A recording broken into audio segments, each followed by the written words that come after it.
What's going on, everybody? This is Steve Hyder here with Gate City Sports Channel. I got a special guest with me tonight, coming on to do the National Football Show. Go ahead and introduce yourself, One Trey Rock, for those who may not know you. You already know it's your boy One Trey Rock coming live from the cave. I mean, I'm a member of the BGS Nation. That's Bird Gang, if y'all don't know. I mean, this platform we on right now. I mean, I love football. Just like everybody else that do this. I mean, let's get into All right, y'all. So today's topic, we're going to talk about Mac Jones. And, you got a couple legal guys here talking Mac Jones. I get that how this might be a little weird for people, but look, both of us really follow the NFL from a much wider lens here. And we were talking backstage, and one thing that I brought up, I said, I never really thought of Mac Jones as being like a controversial guy when I was like studying his film and stuff.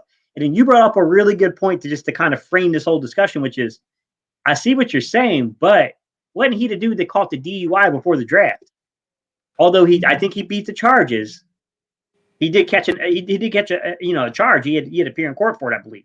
Yeah. So, what is your original thought process as you were like going back to the 2021 draft and you were looking at these guys, because there were a ton of quarterbacks that were being linked to that first round in 2021. For me, I feel like, to be honest, we all know Devontae Smith won the Heisman. He had a spectacular season. But I feel like, and I don't know how many people feel like this, but if Jalen Waddle would have stayed healthy, I feel like Mac Jones would have won the Heisman. Because now he would have had two targets. He would have been spreading the football around. He wouldn't have to target Devontae Smith so much. I feel like Mac Jones he's a traditional quarterback. He's a guy that, he's a pocket passer. He's not really mobile. He got to have a good system around him for him to succeed. Mediocre arm, mediocre to good arm. He can get the football there, but I feel like it's more of his accuracy and his timing that makes him successful. I feel like he went to a great system, the Bill Belichick system, where they put that scenario in place for him. His receivers know where to be at, when to be there. He relies on a strong run game, and they play great defense over there. He fell into a great situation. I feel like it would have been different for Mac Jones if he would have went to a Miami or a Houston or something like that. But he landed in the perfect situation. Yeah, to me, Mac is like I said, I think he's a quarterback that kind of falls in between two guys that he hasn't earned the right to be in the conversation with, but just stylistically, it's how he plays the game, which is he's somewhere between Alex Smith and somewhere between Tom Brady. Of course, he's not Tom Brady, man. Like, that's so disrespectful to Tom Brady, because the only similarity here being the style of football they run as being guys who can execute your game plan, execute your system, and the fact that they're linked to New England. But Tom Brady is, he's a GOAT for a reason. The dude put a lot of work in from a 6th-round pick to becoming the GOAT of the NFL. With that said, I kind of view him the same way you do, which is hard to judge his arm strength. Is one thing that I brought up when I did the actual film study of him coming out of college. I said, look, the thing I like to do to judge quarterback's arm strength is I like to look at something that's called a far hash timing route throw. So I want to see you hit from the far hash mark. I want to see you hit an out route, 10-yard out route. I want to see you drive the football. I want to see your mechanics of you throwing that ball. I want to see the things that help me judge what you are from doing that. And I didn't see a ton of that on Mac Jones's film. But one thing I did caution is that sometimes it's really hard to get college, coaches' film, get access to that type of thing. Like, a lot of times you have to request permission. You may or may not get it. It's really complex. Sometimes you get lucky and someone posts it on YouTube for you, so you don't got to go through that headache. So, you're really beholden to what you can get access to in terms of the film. And the film I saw from him, I just didn't see a ton of that. Now, I know a lot of people like to look at things, and they like to look at the passes of like over 20 yards down the field. The thing is professional athletes, man, like, I can get a 13-year-old and throw you the ball 25 yards down the field. Like, yeah. To me, this is not really a good judge of whether or not you can rip it. You know what I mean? Sure. Like, even 40 and 50-yard throws are not as hard as people think. It's really not that difficult. If you're at the high school level as a quarterback, you can make that throw more than likely. Now, obviously, as you keep climbing up the ladder, the windows tighten up, coverage is better. It's not about can you physically get the ball there, can you fit it into a window? You have the arm talent to fit it into a window. And that's one thing I didn't really know about Mac Jones's college film is like, I'm not sure. I know this young man definitely can operate a scheme. He can definitely operate a system. I thought he made pretty good decisions when he was there. Although I will say that some of these guys that got credit for being like really smart with the football, when you looked at their turnover worthy pass rate, it wasn't as impressive. They got away with some things. Yeah. Now I won't say he was as egregious as the guy who was the number one pick. I was just going to leave it at that because I don't really get into those deep discussions about Lawrence, but he had some turnover worthy passes he got away with in the ACC, to be quite honest. Yeah. But you know, that's what I thought about him. I thought like, okay, look, I'm not too sure that he has the mobility and the ability to beat, you know, basically A-gap pressure coming right up the middle at him. I was a little concerned about his athleticism to maneuver that, but I did think this is a guy that is football savvy, and with time he would learn how to actually manipulate and move the pocket, even though he's limited as an athlete. And that's kind of how that's kind of how I looked at him. You know, I don't like when people say this. When they be like, "Well, you take Mac Jones and you put him in blah blah blah team," I'll be like, "You can't do that. He's on that team." It's like how you just gonna take this guy and put him in another scenario and say he won't succeed? It's like, yeah, I mean, we never seen it. So it's like he went to Alabama. That's a powerhouse school. I mean, 5 stars coming in and out the door, in and out the door. They got 5 stars transferring because they can't get on the field. So it's like if you go to Alabama, 9 times out of 10, you're going to succeed no matter what position you play. Absolutely. It could be defense, defensive line, offensive line. You're going to succeed because it's a stacked team every year. And fortunately, Mac Jones fell into a situation where he has one of the best coaches in NFL history. Like with his skill set, he made Tom Brady. Well, I ain't gonna say he made Tom Brady a star. Tom Brady made himself a star. He put the work in. But Bill Belichick is one of those dudes, man, that he could just bring. He could get all of the talent out you that you have. So, I mean, it's the great situation. Mac Jones could be a solid quarterback in the NFL for 10 to 15 years. I mean, speaking hypothetically or in all reality, he could be one of those quarterbacks. So, sure. I mean, situation is everything for NFL players. Like Trevor Lawrence going to Jacksonville is never going to work. It's never going to work because they don't bring in football guys there. They bring in people that care about money. I mean, and you know, Florida, well, Jacksonville is not really one of those teams that has a strong fan base or nothing like that. So Trevor Lawrence could be there for 10 years losing. They wouldn't care. So, I mean, Philadelphia, 2 to 3 years max. I mean, he probably would get a 3rd year if he playing horrible here. So, I mean, it's like situation is everything for players, man. People got to understand that. So they can't just say, oh, we take Mac Jones off of here and put him there because we never seen it. It's like, I mean, he fell into 2 good situations, man. That's not his fault. Yeah, exactly. Yeah. Circumstance matters, basically. Absolutely. Now, what I will say is getting back to our conversation about, and we're going to dive into some of the deeper analytics on these players, guys, but controversy, because that's kind of what we titled the show, and it's what we're talking about. We started off with the DUI, which I didn't know a ton about, other than I thought that, like you said, I thought he found a way out of it somehow. But I mean, it was really bad publicity before the draft, obviously. Although some people felt like, you know, he might have gotten away with a little bit here because of the program he represented and who he was. That maybe they didn't come down on him and he didn't get quite the judgment that other players would have gotten for that charge, to be quite honest. And I do think there is an element to that. Here's the thing that shocked me, because I completely forgot about that DUI charge before I went into this. So we were talking backstage. You go to the Carolina game, you got Brian Burns, good football player, good defensive end. And there's this whole situation where he grabs Brian Burns' ankle and he twisted, and it leads to a huge controversy to where people were calling for the league to step in. The league did make a ruling, and they decided not to actually financially punish him or anything. But I mean, it was the first time we started hearing this element of here's the little dirty word that got passed around. He's a dirty player. He's a dirty player. Do you think there's any substance to that at all? I mean, there's a difference between being a dirty player and making a dirty play. It's like, I mean, I don't feel like Mac Jones is a dirty player.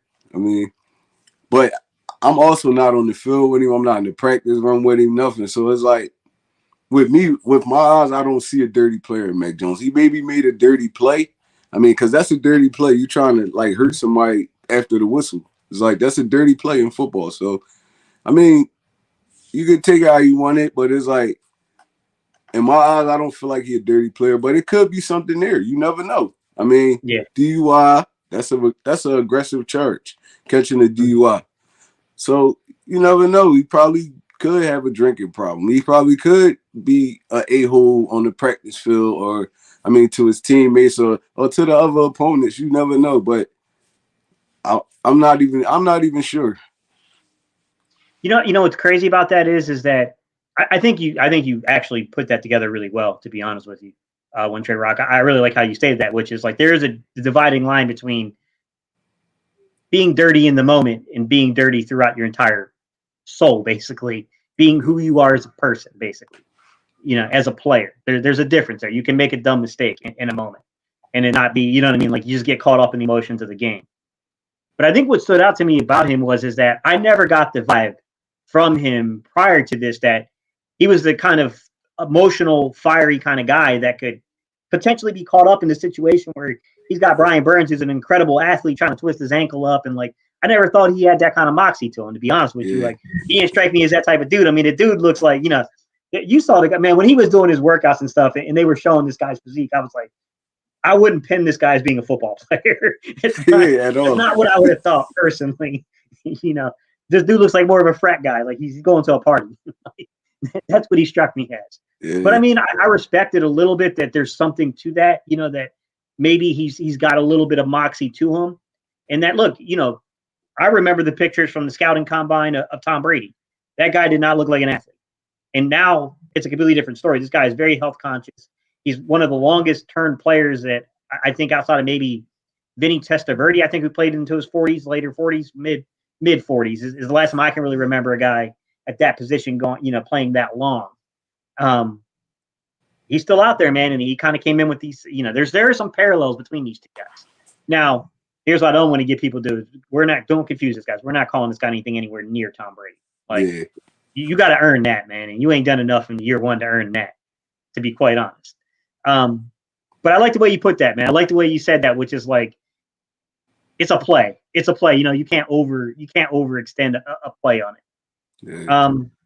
I'll bring up one more controversy before we jump into the analytics of the discussion and who this player is.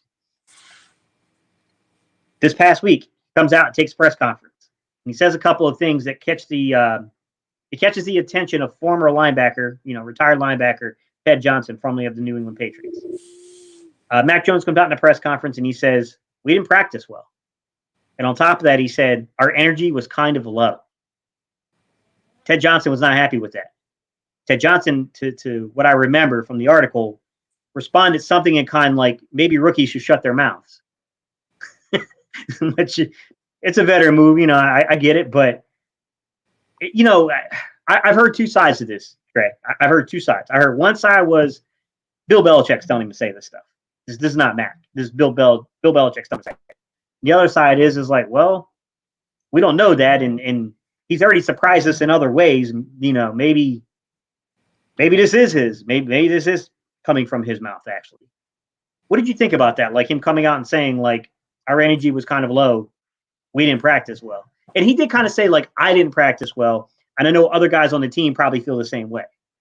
It's kind of the way he stated it, I believe. I mean, we could look at Mac Jones like he a rookie and all that, but at the end of the day, he's a leader on the football team. So he has the right to come out and say something like that.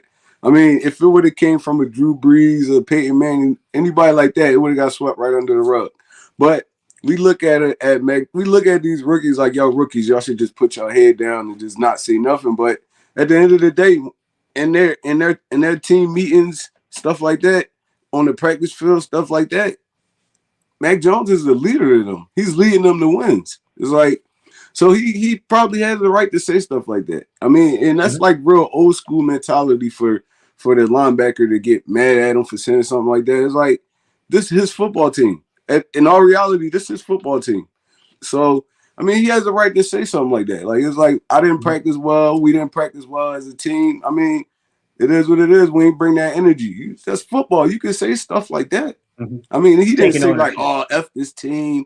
I mean, we played like trash. He didn't say none of that. He just said we ain't bring enough energy and we didn't practice well, and it showed on the field. That's basically what he said. So I can respect that. I mean, I can respect him coming out and saying something like that. And even if it was from a Bill Belichick, it's like Bill Belichick has other leaders on that team that could have came out and said something like that. But if that was the case, he trusted Mac Jones to go out there and make that statement and not look like a fool. So I mean, I'm fine with it. If that's my quarterback, rookie, 15-year veteran, he goes out there and say that, all right, now we gotta pick our stuff up. We gotta practice hard and stuff. He's a leader on our football team, so I'm fine with it. Mm-hmm. So first, I'll just shout out a few people while we're here, guys. We thank y'all so much for tuning in with us. We know that it's late on a Wednesday night. Some of y'all probably like, yo, Gabe, what's going on, man? I'm trying to watch you, but I also got a Christmas shot. You killing me, man. I hear you. We appreciate y'all, man. Tyson Harris, thank you so much for tuning in. Jinx Wolf, what's up, man? Fresh, my guy. We got to get you on here, man. Got to hit me up with your schedule. We got to get you on, bro. Roll me one more. What's up, my guy? Danny Lukin, how you doing, buddy? Jeremiah Butler, what's good, buddy? Well, who else we got here? Some people I can't talk about sports. Philly, what's going on, man? Then we got looks like some bots coming in from who knows where. Cognac, what's good, man? Cognac, what's good, man? The Green Talons, what's good, buddy? Marianne Johnson, what's going on? Show enough, what's good, man? Appreciate all y'all tuning in today.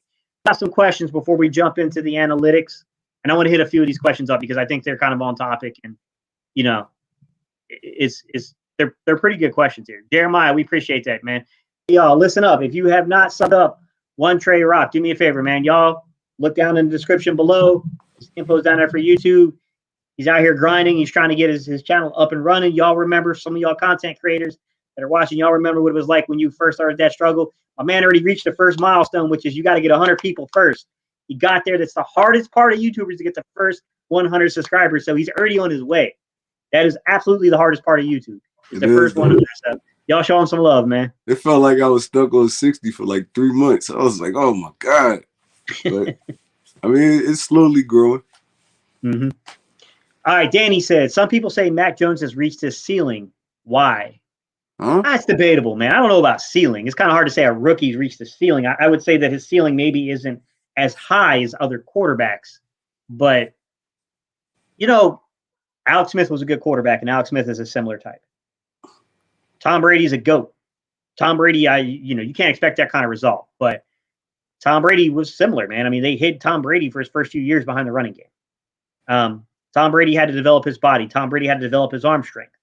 A lot of these things, I mean, Tom Brady's biggest attribute was he was accountable. He worked hard, and he played on time and on schedule and within the confines of the actual offense.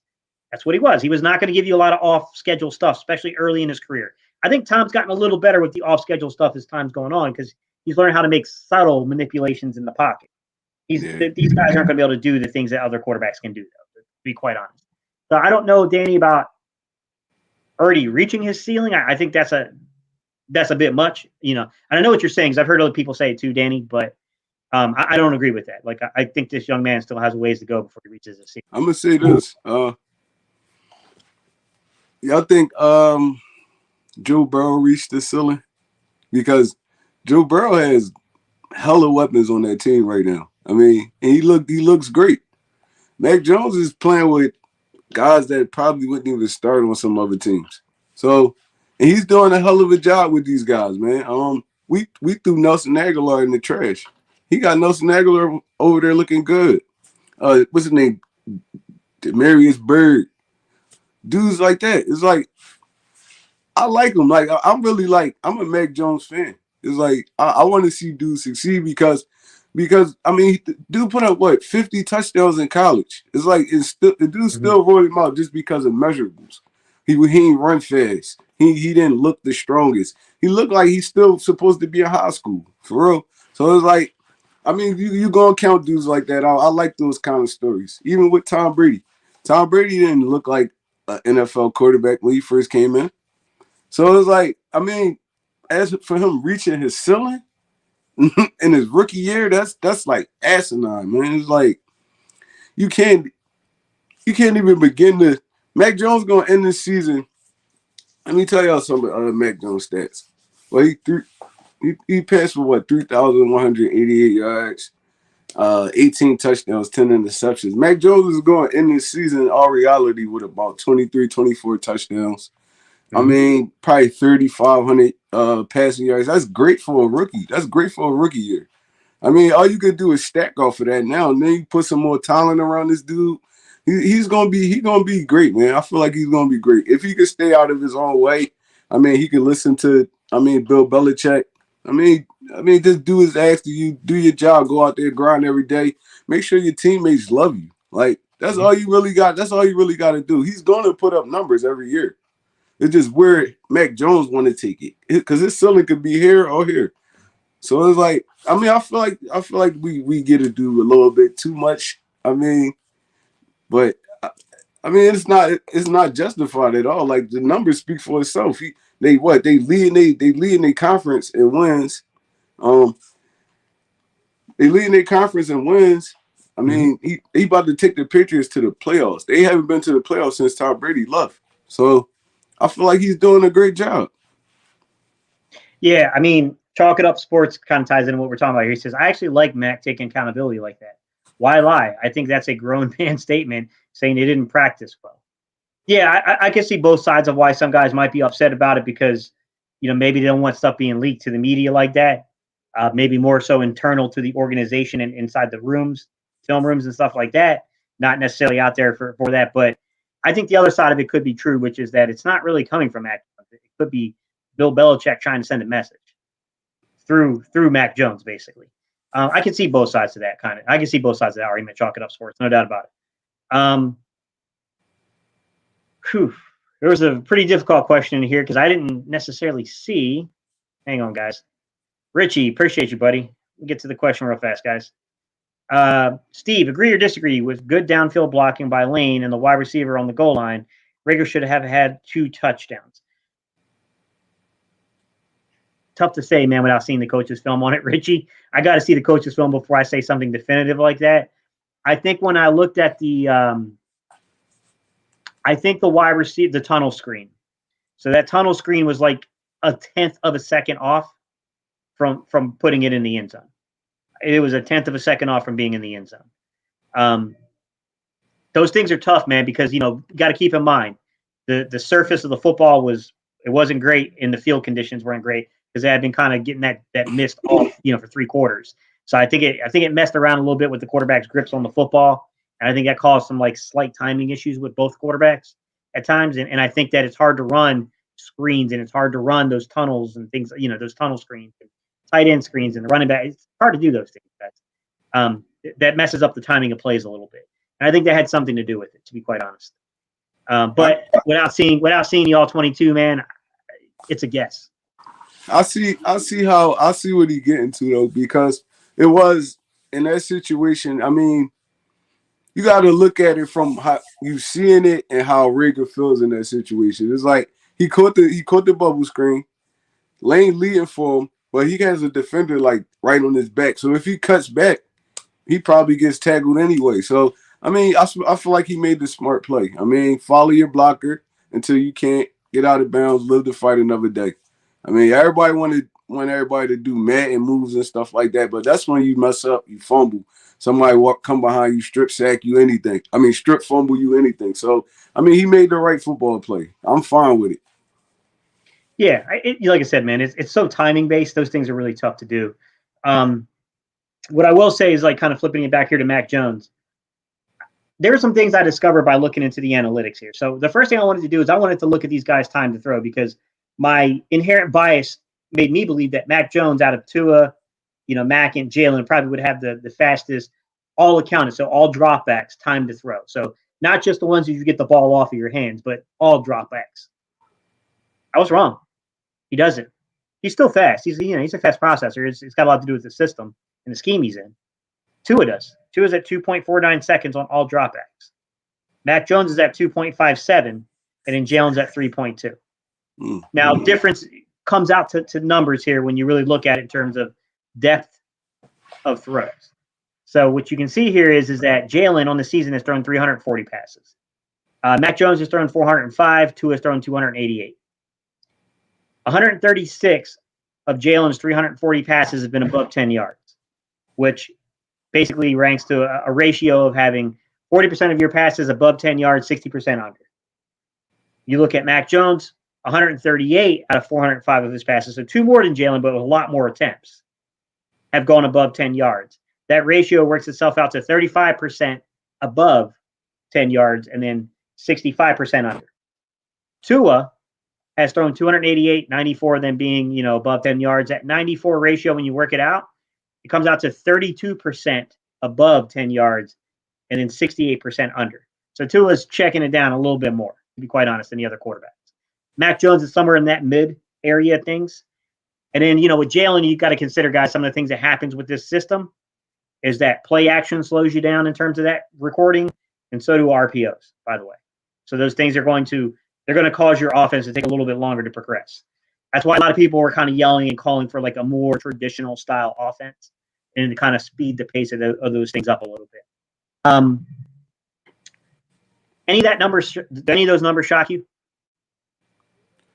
Not really. I think the 201 more kind of shocked me because, well, it really didn't shock me because when I watch Tua, he doesn't mind taking the check down at all. I feel like Jalen needs to he can hit the check down a little bit more, get himself out of bad plays. And Mac Jones, he just whatever they give him, he taking it. That's the kind of quarterback he is. So, none of them really bother me. None of them really surprise me. You know who the highest is? Who holds the ball the longest? I can look it up real quick. I'm pretty sure probably Carson Wentz or somebody. Nah, believe it or not, Carson's actually in terms of this, he's actually pretty.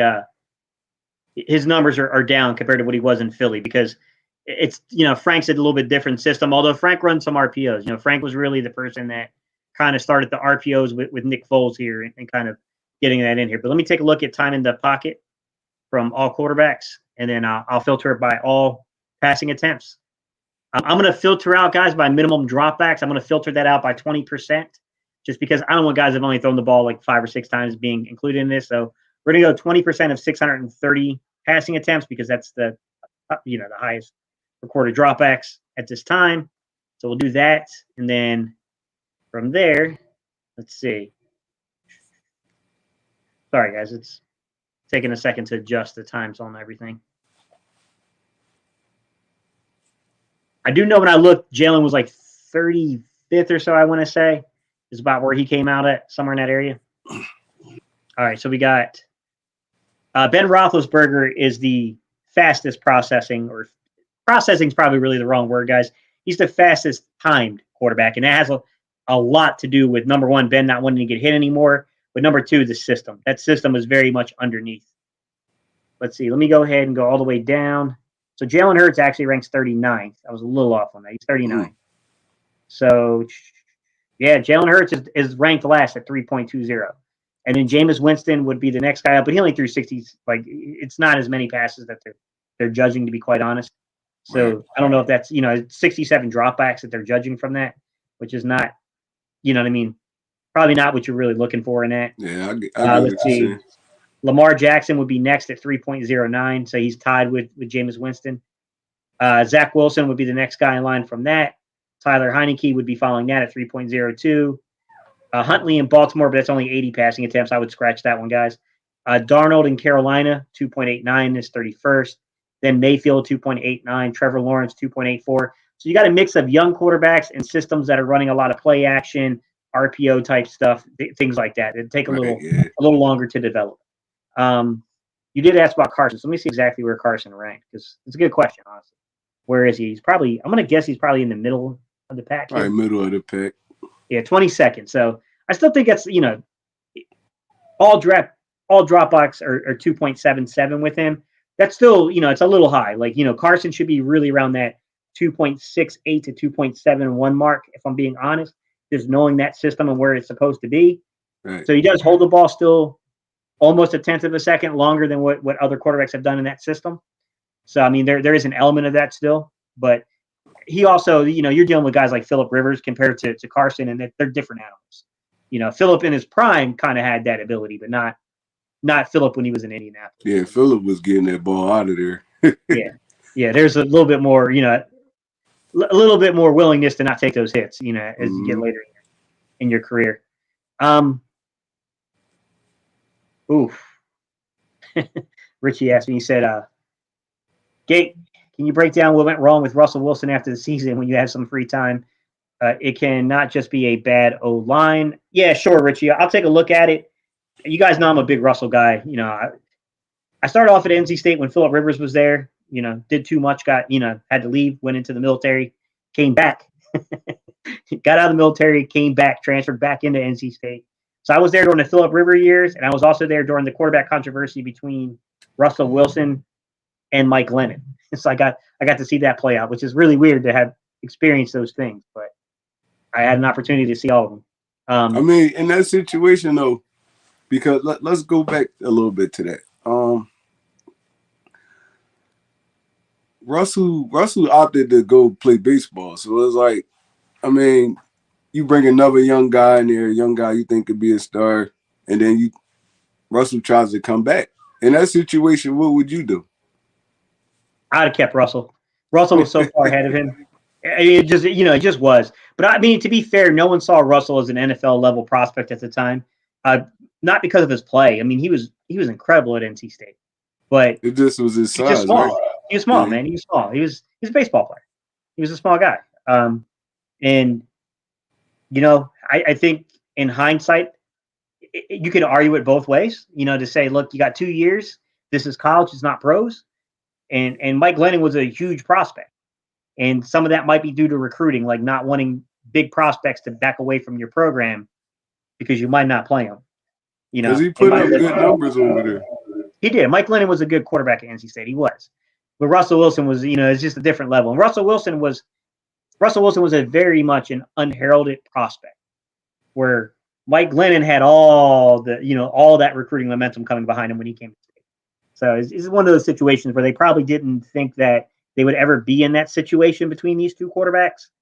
And then Russell Wilson ended up turning out to be like something that was a diamond in the rough. Like you just don't find that type of guy very often in that situation, So I mean, it was definitely a weird twist of fate there.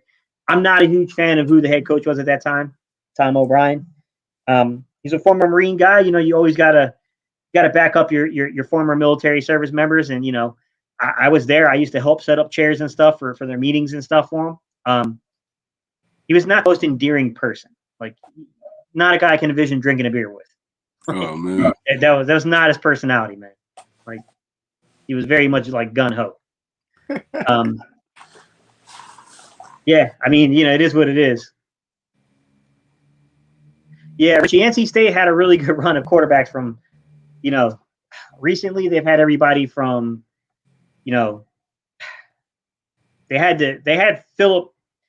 Look, Phillip Rivers is probably the best quarterback, arguably for the sustained duration of time, although I think Russell Wilson's going to take that mantle, basically, because Russell Wilson's already won a Super Bowl. So you could probably already argue Russell Wilson above. Well, but then they have Brissett too. Huh? Didn't Jacoby Brissett come from there too? Yep, Florida to NC State. Yep. So you got Phillip Rivers, you got Jacoby Brissett, you got Russell Wilson, Jacoby Brissett. Then you got Mike Glennon. Then you have the young man that played with Cincinnati for a while. Can't think of his name. He came from Boise State to NC State. What is his name, man? I can picture his face and everything. I just can't think of his name, man. He ever started over there? Ryan Finley. Yeah, Ryan Finley. Yep. Ryan Finley. Like, yeah, they had a good run of quarterbacks. Like they did a really good job at recruiting quarterbacks, honestly. And I think they got a really, really good one right now, honestly. And he's a kid out of New Jersey. He's like Hackenberg, New Jersey kid. So yeah, I mean, we got really fortunate at NC State. And be honest with you, like, we had some guys, even before Russell Wilson, that most people won't recognize, but like Jamie Burnett and all those guys that, Jamie Burnett was the quarterback when Torrey Holt was there as a receiver. Oh man, he was pretty good. Yeah, I mean that's going back some years, man. We're talking like Torrey Holt. Yeah, I was a kid, man. But yeah, it's definitely going back. Yeah, I mean, look, I look at the situation, and here's the thing that struck me as being crazy about Mac Jones. This is probably something that maybe people didn't catch here. Mac Jones is not good over the middle of the field, and that shocked me. And I want to explain what I mean by that. Mac Jones comes in as a guy who can operate your offense. And that's what the knock, that's not the knock, but that's what the so-called scouting was behind him. But this is a guy that knows how to operate offenses. He can read coverage. Now, I'm here to caution people. Man, Peyton Manning was absolutely horrible his first year in the NFL. The dude threw 28 picks. Mm-hmm. Sometimes there's an adjustment to learning, and you don't know how much progress a guy's making. So I want to add that caveat to what I'm about to say, because it doesn't mean this guy's bad. It just means he's made some mistakes reading coverage. Right. He's thrown 10 picks on the season. 9 of them have been across the middle. Mm. Now, I will say PFF has a funny way of measuring the middle of the field. My hunch is that they're not measuring in between the hash marks. They're measuring in breaking routes. So like really saying in breaking routes, he's thrown 9 interceptions. So I do want to point that out, because there's no way that some of the numbers they report are between the hash marks. No quarterback throws as much as they're reporting in between the hash marks. And there's a reason why. It's difficult to throw between the hash marks. That's when everyone was criticizing Jalen Hurts earlier in the year about throwing between the numbers. I said, it's a legit criticism. I'm not saying that he doesn't need to improve there. He certainly needs to improve on in-breaking routes. But, hey, man, every young quarterback struggles to do that. Like, that is like top-level quarterback stuff there. It's so congested in there. It's like, it's all congestion in there. The safest throws is to the outside, to be honest. It's like, yeah, you probably just don't trust it at this point in his career right now. Here we go, man. I knew my guy Jay Milton over here with the NC Central logo. Backgunner's icon. So you guys Mike Glennon was a solid college quarterback. I mean, he was, man. Yeah, hey, I know Jay Milton. If you were in the area when he came, I know you remember, man. People were pumped, bro. We were pumped we got Mike Glennon, man. But we didn't really know what we had in Russell Wilson either. We didn't really know that we had this guy that's going to turn into be one of the better quarterbacks in the NFL, let alone college. Right. Like, it's still crazy to me we let him walk to Wisconsin his final year. Like, I get why they did it, but man, it's hard to let that kind of talent just like walk out the door on you. It definitely is. I remember watching them when he was at Wisconsin. They played Oregon in the bowl game. That was one of the greatest games. I was like, I was young. I was like, yo, I'm watching this game. I'm like, damn, they scoring back and forth like this. This is a fun game. Remember this the game DeAnthony Thomas went off. Remember DeAnthony Thomas? Yeah. Mm-hmm. That's the game he went off for like 2-something more in Wisconsin. I was like, I knew Russell Wilson was gonna be a star though. I knew it. You could just see it in him. He looked just like we look at Jalen. At that point in time, I was looking at Russell Wilson that way. Like, he a leader, his teammates love him. I knew he was gonna be a star. Yeah. And to be fair, Vic, I hear what you're saying, man. I almost feel like LB's beside you telling you to type this stuff. LB's my guy, man. But I know LB loves Mac Jones, man. It's funny because people think he hates Mac Jones because he's been pointing out that, like, even Mac Jones is struggling, and he was supposed to be a guy that's advanced in the passing concepts, although he didn't play a lot in college. That's what he was deemed as being able to do, to read coverage and get the ball out. But I get what you're saying. Mac Jones will be a great game manager. He's very intelligent. If he can improve his arm strength and can continue to develop, he'll be a solid quarterback. And to be fair about that, I'll say this, man. I was really high on Zach Wilson. I thought Zach Wilson was going to be a lot better his rookie year than what he's been. I'm not saying Zach Wilson's cooked yet, so I don't want Jets fans trying to come after me. That ain't what I'm saying. I'm saying he struggled his rookie season. Yes, he's exhibited in very small spurts that talent that he had out there on his college film, but he's also kind of showed why he struggled a little bit early on in his career as well at BYU. And we can see that sometimes he's got a delusional belief in his arm, and he puts the ball in far too many opportunities for harm's way. Although, yes, the guy has good ball location. He can zip it at times. He also got a tendency to sail it high, and that's got him in some trouble, So, I mean, when you look at a guy like Mac Jones, it is kind of, it's all in the context in which you're shaping the discussion, right? Like, 10 interceptions your rookie year is not exactly like, oh, this dude's trash. He can't play. It's about talking about, like, people say there's no ceiling. Like, he's already reached the ceiling. He can't go any further. He can. Like, he's not particularly good at in-breaking routes right now. He starts developing and throwing in-breaking routes. this young man's got the potential to be a lot better than when he's playing right now. So I don't, like I said, going back to that early question, I really do not think that Mac Jones is anywhere near his ceiling yet. And you could look at the end breaking thing in a couple different ways. It's like, I mean, where was the receiver at on that route? I mean, was the coverage tight? He had to force the throw in there. There's a lot of different ways you could look at stuff like that. And then him playing in the middle of the field, that's gonna come with time. No quarterback came into the league and was great throwing over the middle of the field. It's like that come with time and trust from your receivers and the play calling. It's like, I mean, that's a criticism that a lot of rookie quarterbacks had coming in. Yeah. So I mean, I don't really see a problem in it. It only be a problem if you don't try to improve on it during the off season and stuff like that. But as of right now, I feel like that's not a problem right now. Hey, my bad, Vic. I call Brunson LB.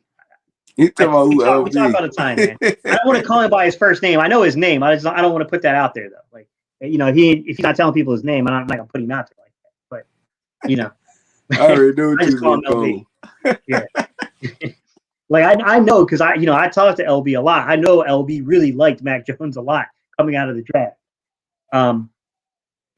So I know that he was definitely, that was definitely his guy, man. Yeah, I just call him LB, man. Like, I'm not a big Kenny Pickett fan. It's like, I'm mixed, man. I'm trying to hide my biases here because I'm an ACC guy, and I'm not, hence the reason I knew Mac Jones. I remembered him playing at Pittsburgh. I was like, I know this dude from somewhere. I know who this dude is. I know exactly who this guy is.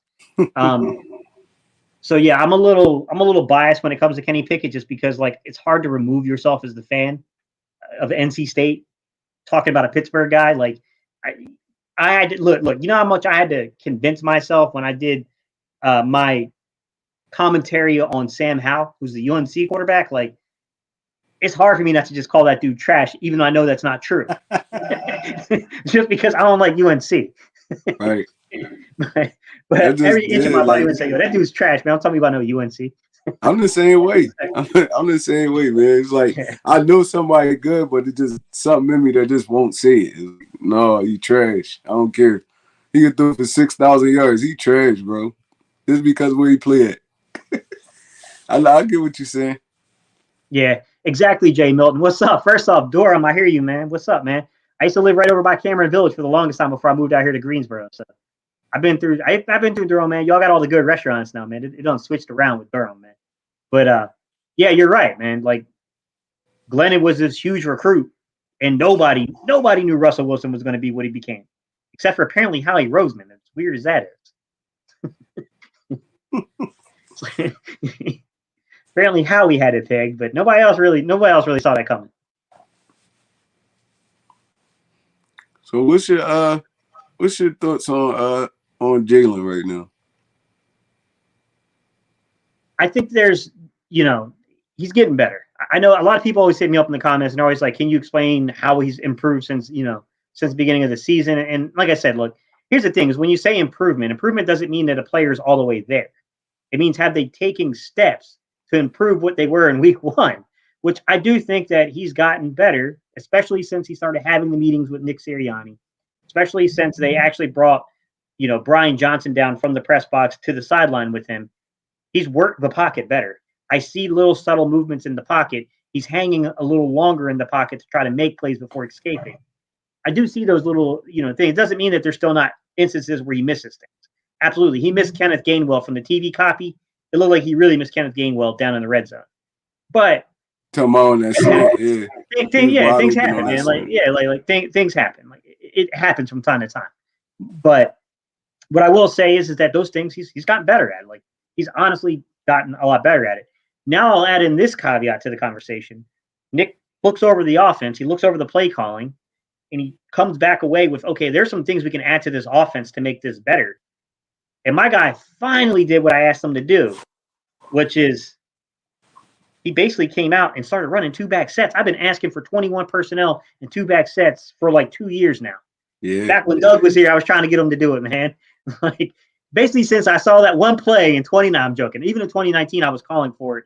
Right around the Seattle game, I was kind of calling for them to return back to running those two back sets with, out of the backfield. Now, mind you, we ended up losing Jordan Howard, and then you had like Boston Scott. So I think it changed the dynamic a little bit in 2019 of being able to do that. But I mean, Doug did kind of from time to time. He did some things like he ran pistol. I saw that in the game at one point. I think he had Jordan Howard in the pistol behind Jalen Hurts in the shotgun. And I was like, oh, that's pretty unique that they're running like that with Jordan Howard because they don't want teams to cue in on which side of the field he's going to go to with the run. I thought that was pretty unique. Outside of that, some other things I saw from play point, outside of two back sets in the pistol formation, they definitely were trying to work in a little bit more of getting Jalen accustomed to the checkdowns, trying to get him to get there. And I still think he's got a little ways to go with reading it and getting it out, knowing when, the fumble is probably, bad example of that of like, hey, man, you got to process a little faster and get the ball out of your hands. But all in all, like, yeah, I mean, you could get him on those 3 sacks. I mean, they were, Jalen had opportunities to get the ball out on those 3 sacks. But if this is the kind of production you get out of Jalen Hurts, sign me up. I'm in. I'm fine with it. Like, I'm fine with it. Like I'm in on it. Like, and it's like people always like, they'll come at me because they think I either hate Jalen Hurts or I hate Gardner Minshew. And it's like, I don't hate either player. Like, number one, I don't got no control over who starts on Sunday. They're not exactly asking me for input on this. Like, I wish they were, but they're not. Right, you're just giving your honest opinion. Yeah. Like, I'm just telling you, like, I made the video and I broke down like Gardner Minshew, who I think Gardner Minshew was really good at pre-snap. I think he can read things pre-snap very well for quarterback. I was quite impressed with what he was able to do. But he lacks the arm talent, man. Like, I saw that clear as day. I'm like, okay, like I see why NFL GMs have passed over him a little bit, why they're not giving him a chance. When I do think, to be honest, I think there's a handful of dudes that are starting on Sundays that Gardner Minshew is better than. I agree. I agree. But he's not a franchise quarterback. And I don't know that. Look, you can always argue that you don't need to be a franchise quarterback to win Super Bowls. I hear you. I agree. Trent Dilfer and those dudes put up Super Bowls. Those guys were not really, they weren't franchise quarterbacks. They won through a team, through their defense, through the running game. But in saying that, like, it ain't what the organization's looking for. And the way I judged it is that although Jalen Hurts has some work to do in breaking routes, stuff like that, syncing his footwork up and things like that, there's no doubt about it. I thought when you honestly assess the situation, Jalen Hurts has the higher ceiling here to fit what they're looking for. That was my input of what I saw from the film on the situation. Now, a lot of people, like, they'll chime in and be like, yeah, but this dude's better than this guy. And it's like, man, it's all scheme based and it's, you know what I mean? Like, it's fit based sometimes. Like, here's the thing about quarterbacks at playoff schedule. If you do it too often, it looks horrible. Mm-hmm. But here's the thing: when the pocket breaks down and you're in a crunch time, you're in a crucial situation. Every organization wants that guy that has the mobility to break away. That's just the truth. Like, you never want one until you need one. You know what I mean? You never want an Alex Smith until you got a guy that just simply cannot execute your offense, and then all of a sudden you want an Alex Smith. It's all in the context to me. It's all in the context to me. And like I've told people a million times, I have no clue whether or not the organization views either one of these guys as a long-term solution. I don't know. I have no clue. I will say that Nick seems to be in on Jalen Hurts to me. It's not like he's talking to me. I don't have any personal information, guys. It's not what I'm doing here. I'm just saying I'm judging from what I see and how much he's backed Jalen Hurts. The fact that they clearly have a pretty good working relationship with one another. It seems like Nick Sirianni is in on Jalen Hurts to me. Yeah, I agree.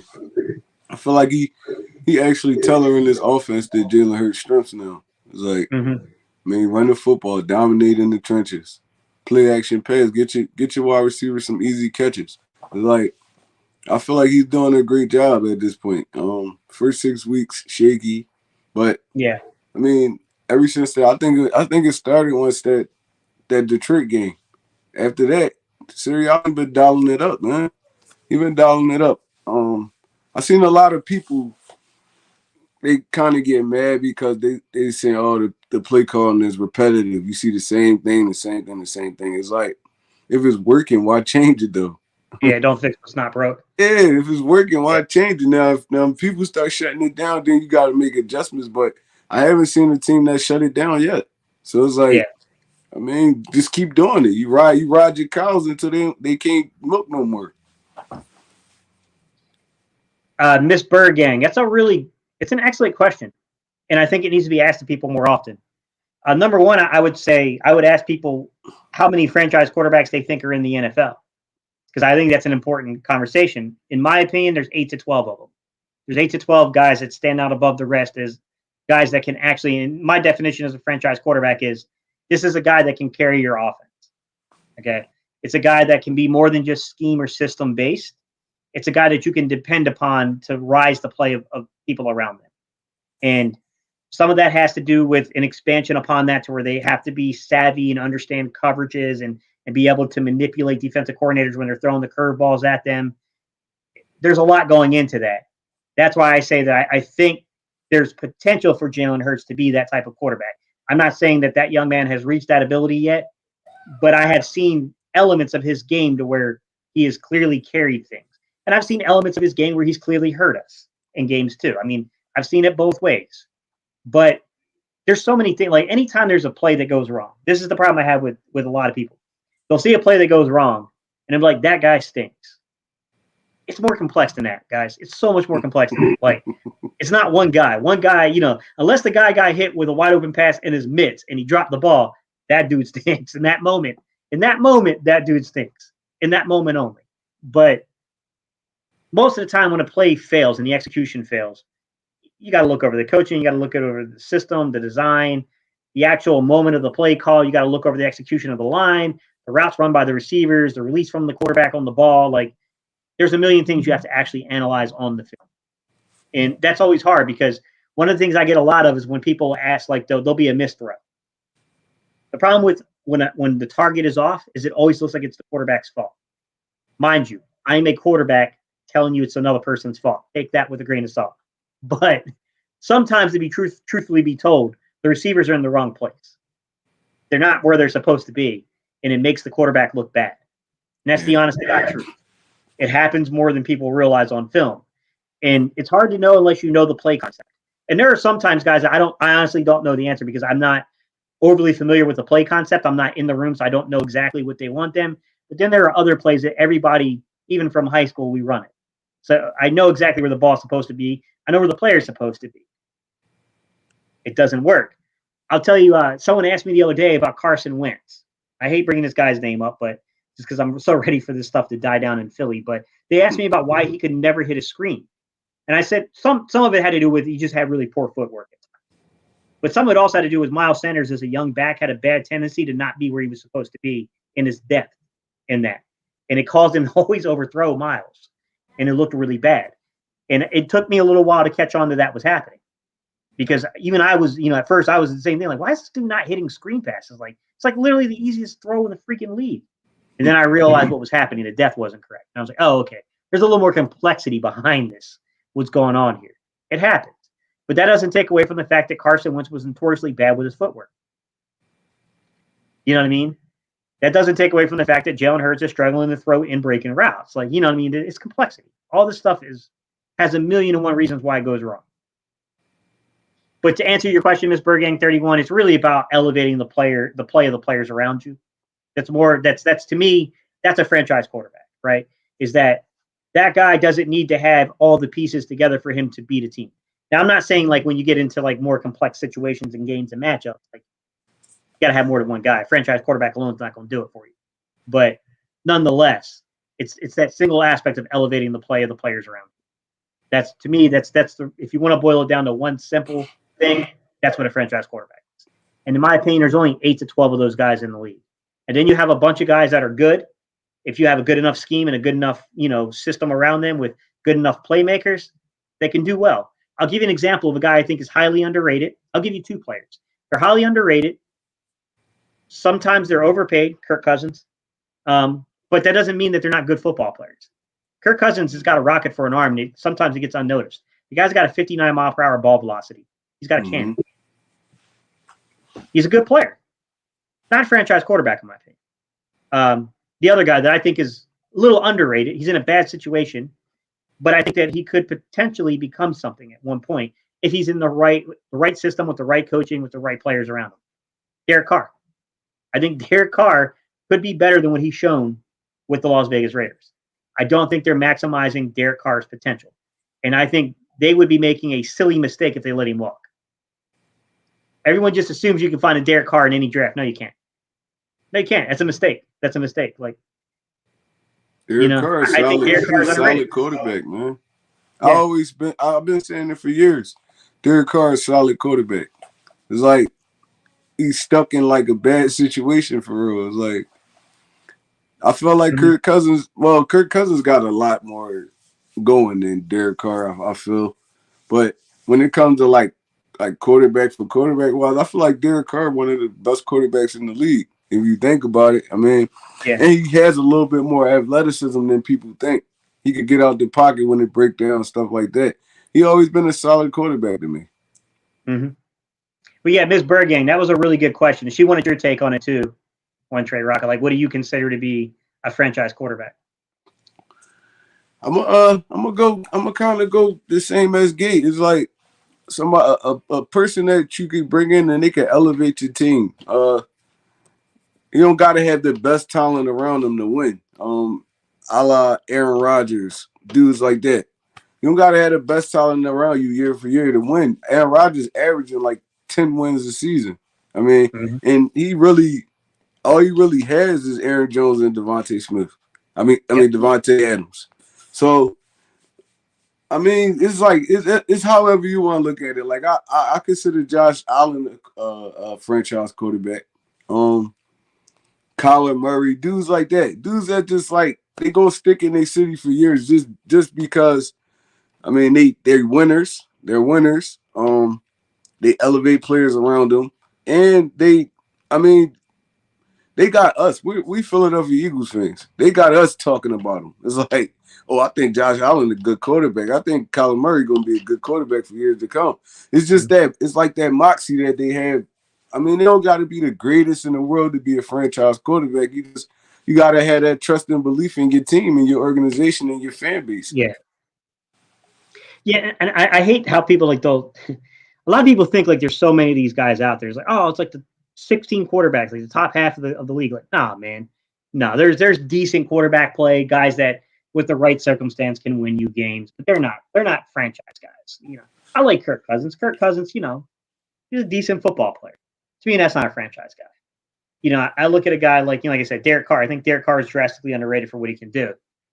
I wouldn't consider Derek Carr to be a franchise guy. Although I think Derek Carr has gotten better over his career. I still don't think he's quite to that level. You know what I mean? Like, I think it's really hard to get there. And I think you named a player that I think is trending towards a franchise guy, which is, I hate to say it too, man, Kyler Murray. Kyler Murray, I was not, and not that I hate to say Kyler Murray. I hate to say that my original belief about Kyler Murray is that he was not going to make it in the NFL. I just kind of looked at the system he was coming out of and how college heavy it was. And, look, me being a guy that's lived in North Carolina now for a little while, even though I'm from Delaware originally, like I've been in North Carolina for a while, and I've had an opportunity to see a lot of these programs around the state produce guys. And ECU, which is just a small little football school that's out in like Greenville, North Carolina, it's out a little close to the beach. It's really the foothill area, or not foothills, I'm sorry, sandhills area of North Carolina. It's a party school. They got a good football program out there, and they had Ruffin McNeil was their head coach. Well, while they were out there, and Ruffin McNeil was really putting together the program, and he was building ECU and being something that was quite respectable. You know what I mean? Like they were actually like a good, consistent program coming out of North Carolina. That's where Chris Johnson came from, right? Yeah. While they were building that, so you got guys like Byron Leftwich, and Byron Leftwich was Marshall. There was another Jacksonville Jaguars quarterback. You talking about David Garrard? Yeah, David Garrard. Yeah, he was an ECU guy while he was there. But the thing is like when you really look at who they produced, I think what's interesting is when you look at Lincoln Riley. Lincoln Riley was the offensive coordinator from Oklahoma or from ECU at that time, and they had a really good. And he got a lot out of his quarterback. He did, but it's very gimmicky and college-like. But he's really good at scripting offense. I got to give the guy credit, man. He's good at what he does. The thing that shocked me about Jalen Hurts, bringing Jalen Hurts in this conversation, right? My original, perception of who Kyler Murray was. Jalen Hurts gets into the league, and everyone's like, how does this dude know how to do certain things? Like, didn't he learn this in college? When then Jalen Hurts kind of like, he shouted back. And he was like, well, to be quite honest, man, until I got to Lincoln Raleigh, no one really taught me the intricacies of playing the position. I thought that was kind of shots fired. Yeah. I felt like he kind of fired shots at Alabama. Yeah. And then, something keeps sticking in my mind about this discussion, man, about Alabama. Something that got said to me by Max Brown. Max Brown was offered by Alabama. And he got offered by Nick Saban in his art class, outside of his art class. He's telling me this story, right? And I'm like, how did you turn that down, man? Like, Nick Saban, Alabama? And he was like, Steve, but you got to remember. He's like, when I was coming up, I remembered the USC days, Matt Leinart and all those dudes. Reggie Bush, that was the program. Yeah. He's like, when I came up in the early 2010s, he was like, Alabama hadn't really produced anybody. They didn't really put any quarterbacks in the league. He's like, really, it was Jalen Hurts that changed that whole thing. Went from Jalen Hurts to Tua to Matt Jones to Bryce now. Before that, they weren't producing anybody, really. Right, they had A.J. McCarron's dudes is going to come in and be like a third-string quarterback or something like that. Yeah. Yeah, and that's kind of the crazy thing is because it's tough to assess these things, but it made me wonder because like I said, I thought Kyler Murray was pretty much like, I was like, yeah, this dude's not going to make it. I agree with some of you guys are saying, which is it's hard for Murray to play when he gets dinged up, but I think it's the way in which you get injured can affect you to where it's not necessarily meaning like you can't throw the football. It means that you can't plant your foot, you can't do certain things to throw the football. You can't get, if you got a bummed out shoulder, you can't really get the full mobility and motion of your shoulder behind the throw. Like there are things that can affect you that it doesn't mean that you can't process coverage and you can't, you know what I mean? Like there's some complexity to it. Now I don't know Kyler Murray's entire situation this season, guys. I just know early on in the year, like what I saw from him, he looked like a different guy to me. He looked like a guy that was trending into potentially becoming that type of guy, a franchise quarterback. Now I haven't seen the last few games, to be fair. I haven't watched them, guys, but yeah, I mean, it's crazy, man. Like, I don't know. Like, if you were to sit down and you were to think about it, who would you say like top six? Who would you put your top six quarterbacks? Like right now, you gotta keep Brady in there. Gotta put Rodgers in there. Pat Mahomes. I still would put Russ up there. I know he's having a down season right now, but he's still a franchise quarterback to me. Josh Allen, Justin Herbert. What's that, 5 right there? And yeah, you're right around the number. Yeah. I'm gonna have to go with Kyler. I like those picks, honestly. I like the fact that you put Herbert up there because I do think Herbert's going to be that guy. I think Herbert's already a top 12 quarterback in the league, to be honest. Yeah, for sure. I think guy's got an incredible talent. He's one that a lot of people missed on. Like I don't know why that young man hung around the draft and he made it to the Chargers because that's a crime. I think it's more with Herbert. It was because all of the bad stuff that was coming out about him in college. It's like people ignored like the arm strength. It's just like he had a bad team in Oregon. It was a bad team. It wasn't those Chip Kelly days like that where they bring in that heavy talent and stuff like that. He really had literally like nothing to work with over there. And in the style of offense that they ran, it didn't really fit his style of play. So I feel like that was more of a scheme thing. This situational thing. But you can look at his arm strength and stuff jumped off the mat like when he played. Yeah. I agree with you. His arm strength really stood out to me too. Is like he's way more mobile than I thought. Like when I finally got a chance to watch his film, I was like, man, this guy's a lot more mobile than I thought, just judging from his height and like I didn't think he was going to be that mobile. Like he can really move the pocket. And then like I saw the arm strength and I was like, there are times that he's not reading things. And I think that was a big knock on him in college that he took some chances with the football, but boy, that arm strength, man, he had it. He had what was supposed to be there. Paul, you're funny, man. I see you trying to troll me, bro. I see your Gardner Minshew. I see you trying to troll me, man. I don't know. I'm trying to think in my head like what I know people are going to hate this take because I think Dak has some limitations to his game.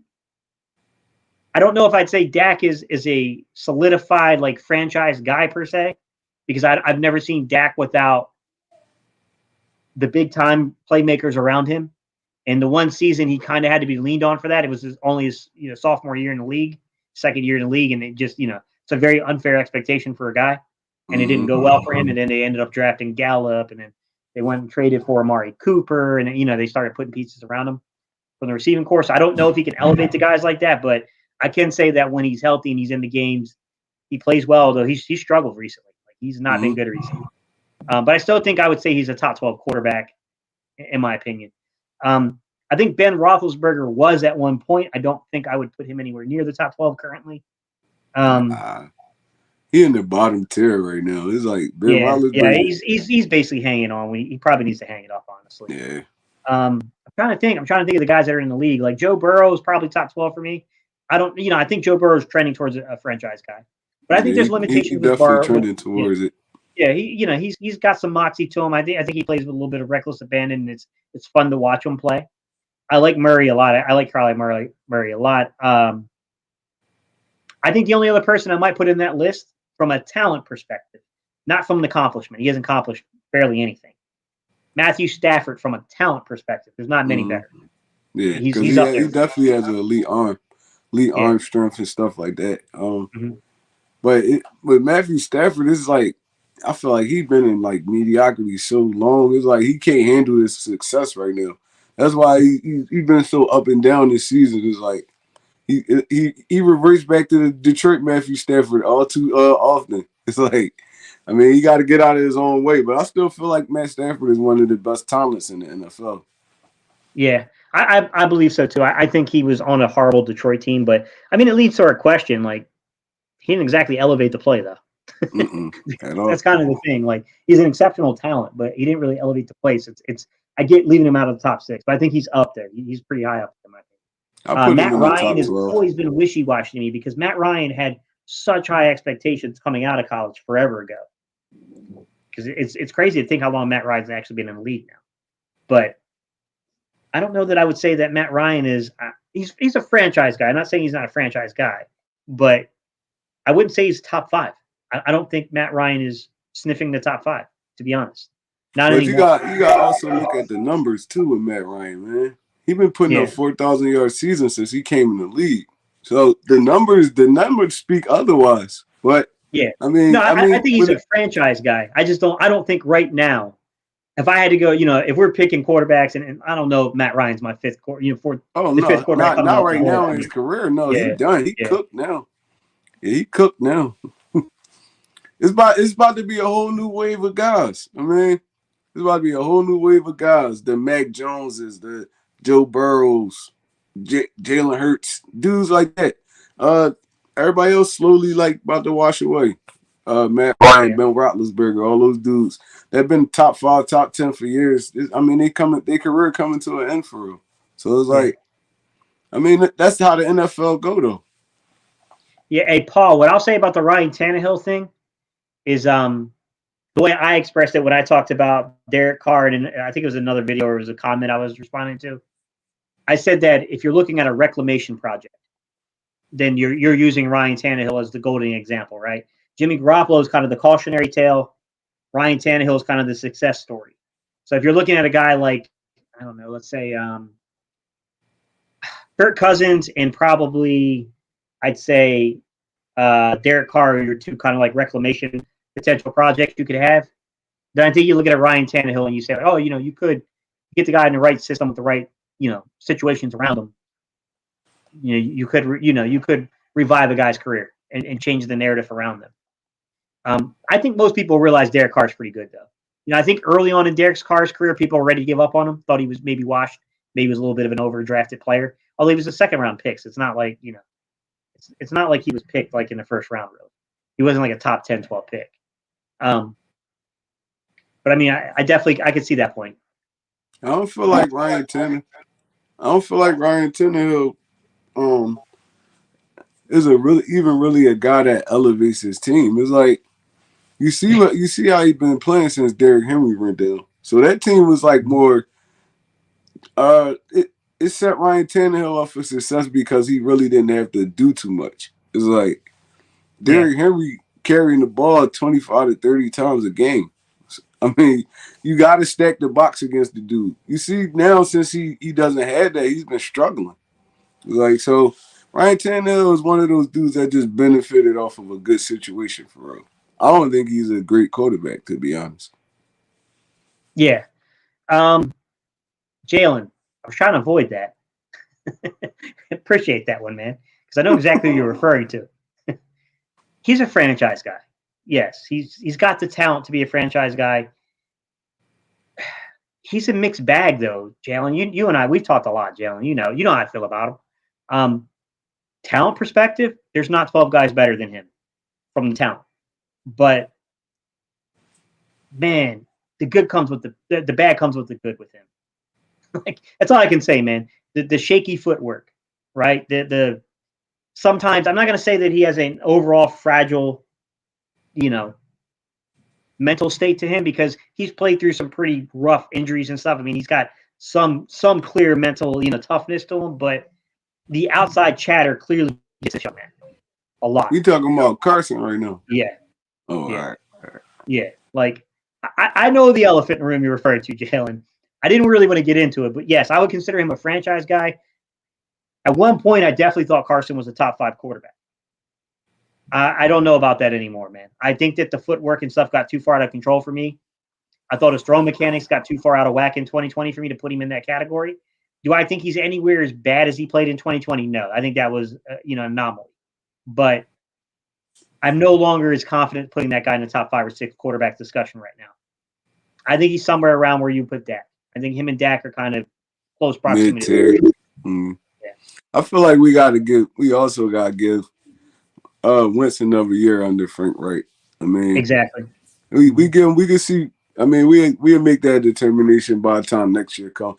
This year is really Jonathan Taylor that's going off over there. Carson Wentz just complimentary right now. So, I mean, if they end up making it into these playoffs, and I mean they need him, and he steps up and plays big, then maybe we could consider him to be one of those. I mean, top tier quarterbacks again. But as of right now, I don't feel like he deserves it. Yeah, absolutely. Let me see. There's a couple of good questions in here.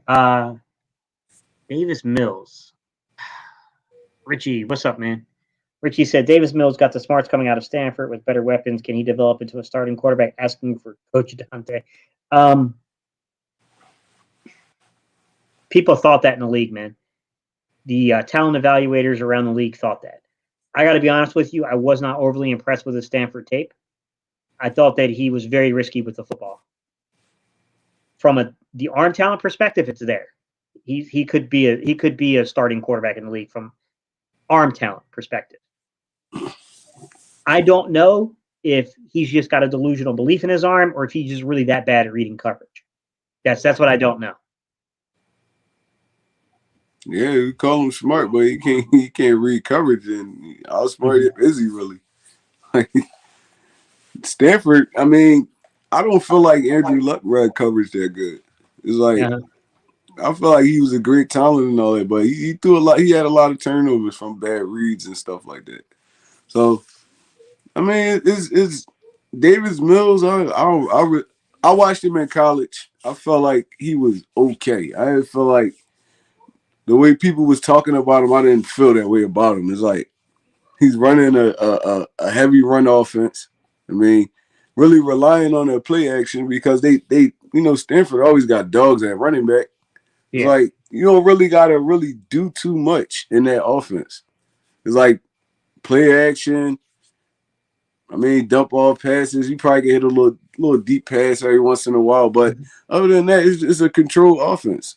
Like it's never really off schedule. So, I mean, I feel like he could play. A lot of these quarterbacks that don't get a lot of recognition can play in the NFL. It's just they got to get that one coach that really believes in them. Yeah. Richie, I'll address this second elephant. Deshaun Watson, when he's on the football field, is a top 5 quarterback, in my opinion. I don't think there's any doubt about it. I've been a fan of Deshaun Watson from a football perspective. let me put that caveat in there. From a football perspective, I've liked Deshaun Watson since he was in Clemson. I thought the young man was a really good football player. I don't know what's going on with these allegations. Guys, I'm not an attorney. I ain't spent more than a half hour reading news or articles, so I'm not gonna even pretend to act like I understand the complexity of that situation, guys. I don't know what's going on there. What I can say is that he's talented. From a football perspective, he's talented. And that was a really good response, Jalen, about Carson, because I agree with what you said. It was a really, really good response about Carson, because I agree. He said, Wentz is a victim of his own success, but you need to keep him in line. But when he's on it, doesn't matter what's around him. I agree. He can elevate the play. We saw what he did in 2019. He elevated the play of the guys around him. I agree with that. Definitely. I think he's in the conversation. Like I said, I would still probably keep him in the top 12, 13-ish area. But I don't, before Jalen, I really thought he was a top 5 quarterback. I thought that the guy was just entirely too talented to keep out of a top 5 list. I don't necessarily feel that way anymore. And that's, that's from just watching so much of his film over the past couple of years, trying to freaking figure out what's going on with this guy. Man, he's just, you know what? I hope it works out for them in Indianapolis, except when he plays us. But I'll be honest with you, I'm kind of glad that headache's over. Yeah, at this point, he's just a solid starter. At this point. Yeah, I'm glad the headache's over. There's just some things like it's just, talent just can't overdo. Look, I was with Carson until it became clear he was the guy who wanted out of Philly. And I understand that there's complexity to that point, guys. Don't try to come after me about that. I get it. I understand that Howie and he felt betrayed by Doug and Howie. And I get all that. At the end of the day, though, they tried to rectify the situation. They tried to bring it back. He said he wanted to move on. What can you do? Like, to do one it out, man. I'm an Eagles fan, not a Carson fan. Like, And that was my guy when he was here, man. But it's like, he's not here no more. Look, I still got him on my wall. It's like, yeah, I see it. That was my guy. At the end of the day, we bleed green, though. He's not here no more. Ain't no point in talking about him. Yeah, it sucks, man. But like, it is what it is. Like, it's so crazy, right? Because like when you talk about it, it's like, well, did we waste the pick? And it's like, I mean, he helped us. I'm not gonna say he won the Super Bowl because I think it's argumentative to say that he could have replicated the success, but he put us in position along with that football team to get a home field advantage and pretty much be able to run the tables with what happened. With that said, like, could he have beaten New England in the Super Bowl? I don't know. Hard to say, man. That's really hard to say. With that said, it's kind of like it's one of those weird situations with him. Like, I'll be honest right now, like I just kind of look at it like you're looking at it. Like, man, I'm just trying to focus on who's going to be here in 2022 and in 2020. Right. Just because, We're gonna move on. We already got our pick from Indy. No point in talking about it no more. Yeah, he at the end of the day, man, he got his 2 second-round picks and like what was it, like a 4th round pick or something like that? Two first-round picks and a 4th, I think, when it was all said and done. I think something like that. So I mean, it worked out. I mean, we still got multiple first-round picks at the end of the day for him. And that's what Howie said he wanted. Said he wanted multiple day 1 picks. So no, we got a 1st, a 2nd, and like a 4th, I think. So I mean, he got pretty close to what he was. I just hate that Miami start winning so late. It's like, dude, that one hurts, man. Because I thought we were going to get a really good pick out of Miami. Yeah, I thought we were going to get a real good pick. Y'all spent out half the season losing. Now they want to go on a run streak. I think they're on a 6-game winning streak or something like that. It's like, come on, man. We needed that higher first-round pick. Now we're going to be picking probably close to the, like early 20s or something like that. What's up, 2020? I mean, to each their own, man. I mean, that's your opinion. It's your opinion. I'm not going to be mad at you because that's your opinion. I mean, me personally, I would not put Carr, Tannehill, Cousins, or Roethlisberger, especially Roethlisberger, over Wentz. He said Roethlisberger. Yeah, no, I wouldn't. You see Roethlisberger play this year? He's been playing like trash. Complex argument about Derek Carr being similar to Carson, but I still would put Carson over those guys. But I mean, it's your opinion, man. I respect you, bro. You've been rocking me for a long time, 2020. He said Ben Roethlisberger, though. Yeah. 2020 does not like Carson, though. To be fair, 2020 has not liked Carson going back to 2019, long before the 2020 stuff. I can Ironically, 2020. Oh yeah, you just Because trolling this now man, at this yeah, point. yeah, no, he's just kidding around. You just trolling at this point. But I can say that 2020 vision has been very consistent with having doubts about Carson Wentz since I've known him, going all the way back to the 2019 season. He's been consistent. Yeah, I mean, like, a lot of Philly people got mixed opinions about it. I still love him. Yeah. I hope the dude succeed wherever he at. I mean, but at the end of the day, we Philadelphia Eagles fans. It's like, I mean, I don't hate him or nothing. Yeah. Whatever happened. He's not here no more. I mean, we got to move forward. But I'm not gonna be bashing the dude like, oh, he sucks and because I never felt like he sucked. I felt like the circumstances was bad here. It's Yeah. like we was losing players at a rapid rate for like a 2-year span. It's like we mixing and matching line. Everything is like, dude had to deal with a whole lot here, and then he had to deal with the fan base screaming and yelling at him and stuff like that. It's like he folded. He folded. Man, in a different situation. Let's move on. Yeah, exactly. Paul, you're in a professional trolling. You in a professional trolling state today, bro. Paul, you doing a good job trolling today, man. You definitely doing a good job. Yeah, that's a good point, Jalen. And I think they're comparable in their games, to be honest with you. I think their games are compatible to one another. You see, people forget Carr had a similar career to Carson, injured in an MVP year, and up and down play after. That's a very good point, Jalen. That's a very good point. Yeah, because Carr was on track to be MVP before he got injured that year. 2020, that's a great point. I can't argue against that. You're right. Wentz mixes great moments with boneheaded moments. Highs and lows are insane. Yeah, we're insane. Sorry. I agree. There's can't argue that point. You're right. Yeah. I mean, all right, guys. We appreciate y'all so much, man. We're going on 1 hour and 22 minutes. I'll stick for a few more minutes, guys. If you want to ask a question or two, man, we appreciate y'all rocking out with us, man. Right before Christmas, One Trey Rock, man. I really appreciate you doing this, man. I appreciate you for having me on, bro. And you especially, man, my guy came in on short notice, the whole 9 yards, man. He was willing to, hey, man, just let me know when you're about to go live. I'm gonna be there. So right. I appreciate it, man. I really do. Send the link. I'm gonna be there. Yeah, man. This has been great though, man. I retained a lot of information today. It's like yo, you really like an analyst. Like I spent too much talk time about other teams because I at the end of the day I'm a football fan, but you really took it deep. I'm like, I love it. I love it, man. Yeah. No, man, I spent a lot of time running film. I mean, I one day I have to tell stories about when I was younger.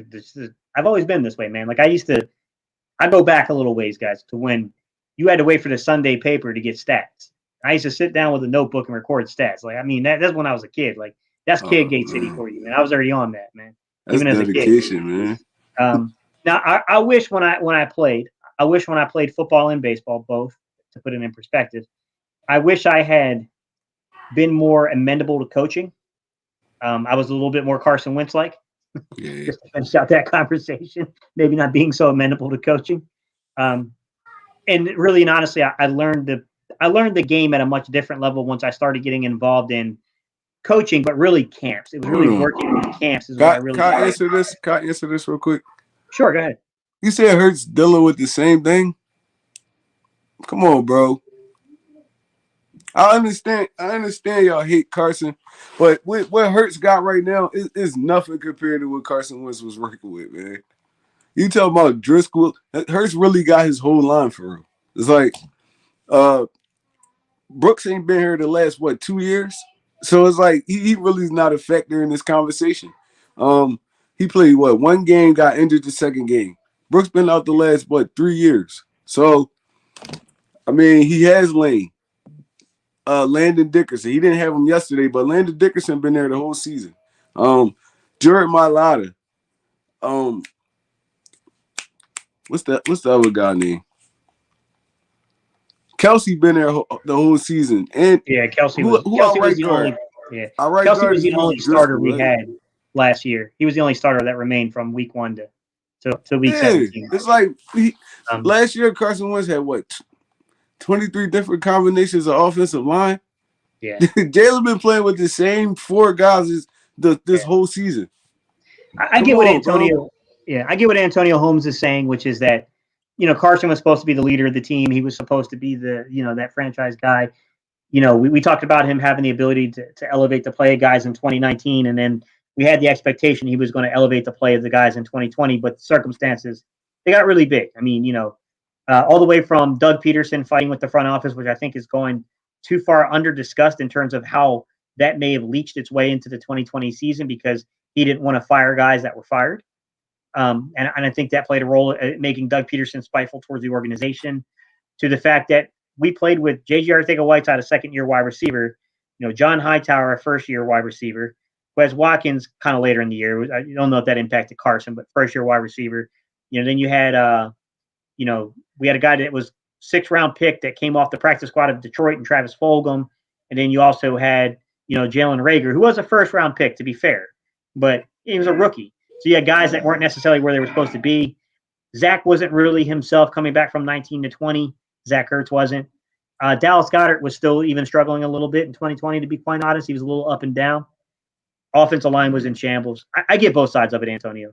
Like, you expect it more out of Carson. I get it. That said, man, I mean, I still think Carson is still one of the better 12 players or so at the quarterback position.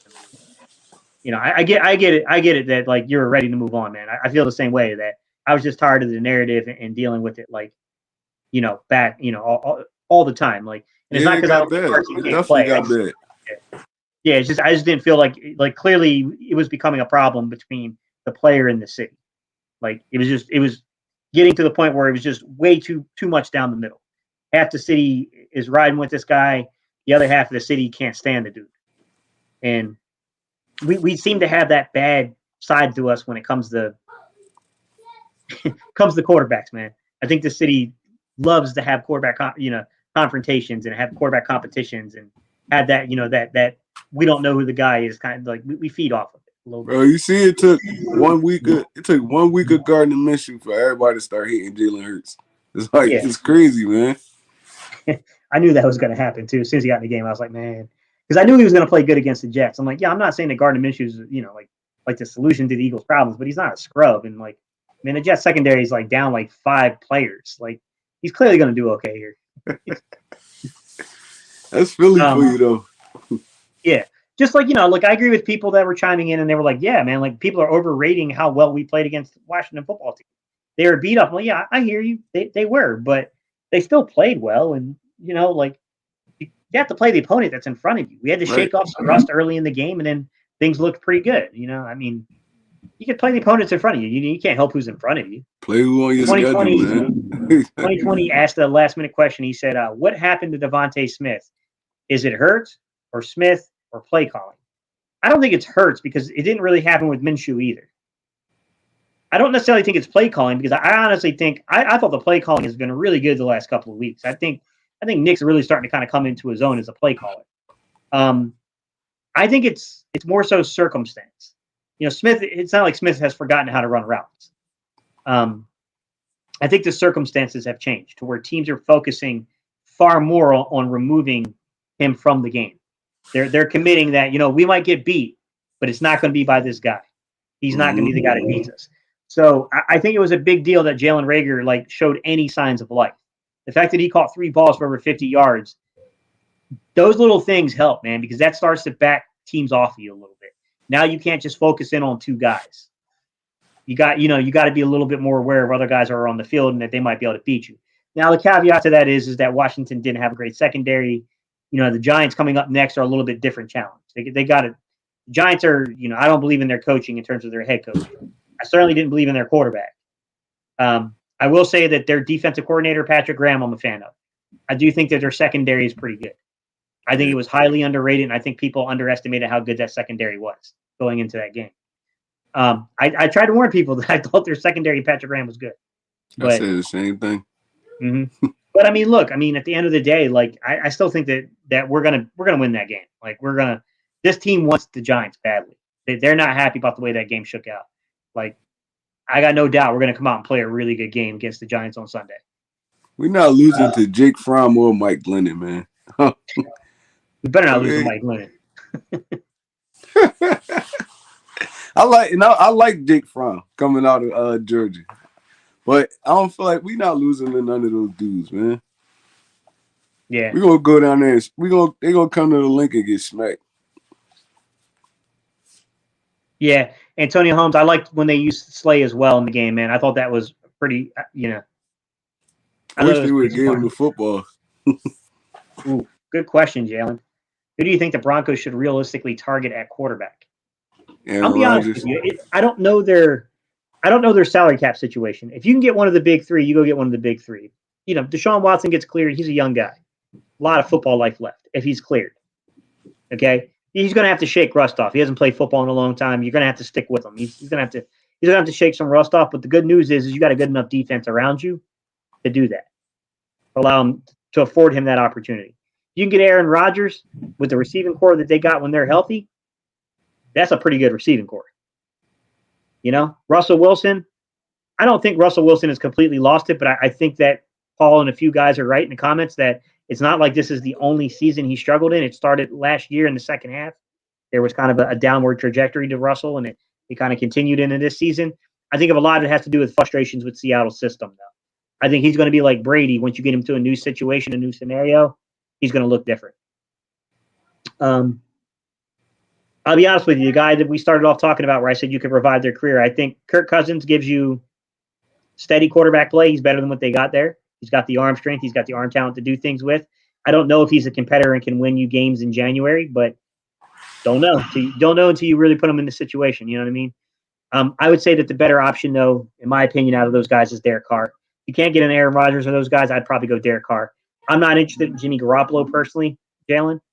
I know if you have a system-based fit there, maybe it makes sense. I'm not a Jimmy Garoppolo guy personally. I would go Derek Carr. That would probably what I would do if I was in that situation and I was there. But it's a matter of is Vegas going to make a play for Aaron Rodgers, and would they then let one of those other two guys go?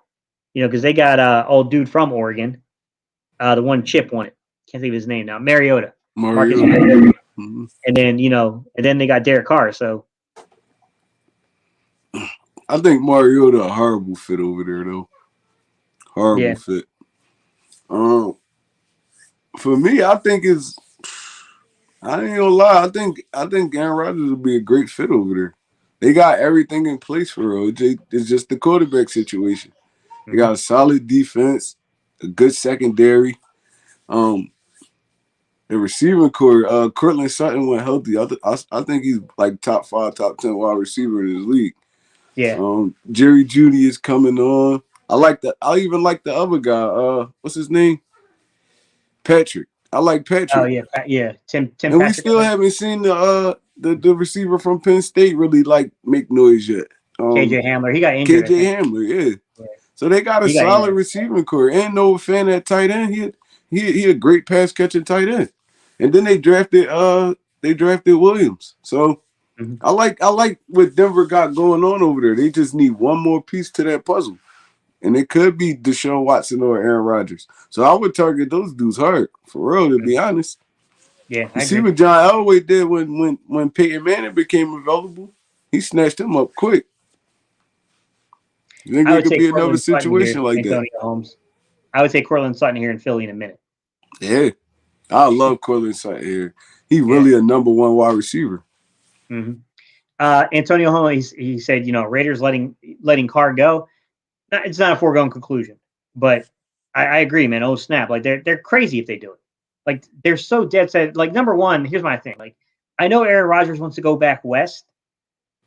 Man, is the Raiders are they really set up to compete for a Super Bowl though? I don't think they are. Like I think they're better than people think, but I don't think they're a Super Bowl contending type team. Mm-mm. I don't think the pieces are all the way there. The Ruggs situation is tragic. I feel bad for the young girl's family, but I don't know what's going to happen there in terms of their receiving core now, because now they're going to be, they're obviously, they put Djax in there to kind of try to solve that situation, but Djax is not a permanent solution, So, I mean, I don't know, man. I think they would be crazy too, Antonio. I think it'd be a big mistake by them. So then we Like got the Jimmy only the G. only thing is, where do you go from there?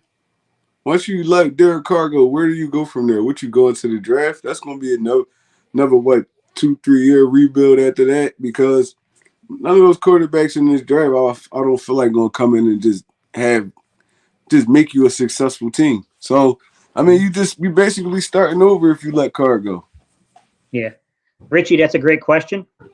Um, it's possible. So he's bringing back our second or third favorite coach. He's really my favorite coach here in Philly.